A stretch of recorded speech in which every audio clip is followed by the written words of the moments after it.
एक दफ़ा का ज़िक्र है किसी जंगल में एक सोनी चिड़िया और एक राजू कौवा रहता था। राजू कौवा सोनी चिड़िया से कहता है कि आज मेरा खिचड़ी खाने को बहुत दिल कर रहा है।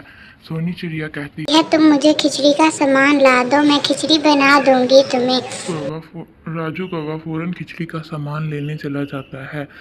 खिचड़ी का सामान लाके चिड़िया को देता है और सोनी चिड़िया राजू से खिचड़ी का सामान लेकर खिचड़ी पकाने के लिए आग जलाती है और खिचड़ी तैयार करना शुरू कर देती है।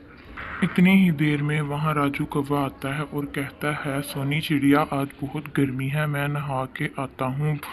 राजू कौवा नहाने के लिए पूल पे चला जाता है। सोनी चिड़िया खिचड़ी पका के खुद ही खा लेती है और बर्तन खाली करके धो देती है और खुद अच्छे से खा पी कर उड़ जाती है।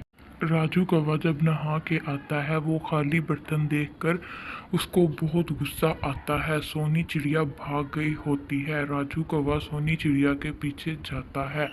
राजू कौवा अपनी कुल्हाड़ी उठा लेता है और सोनी चिड़िया को ढूंढने चला जाता है।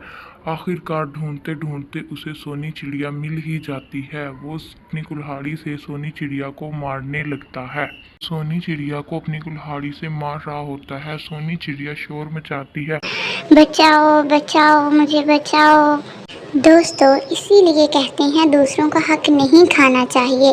कैसी लगी मेरी कहानी बच्चों? मेरे चैनल को सब्सक्राइब करो और मैं अपनी नई नई कहानियाँ लाती रहूँगी। अल्लाह हाफिज़ दोस्तों।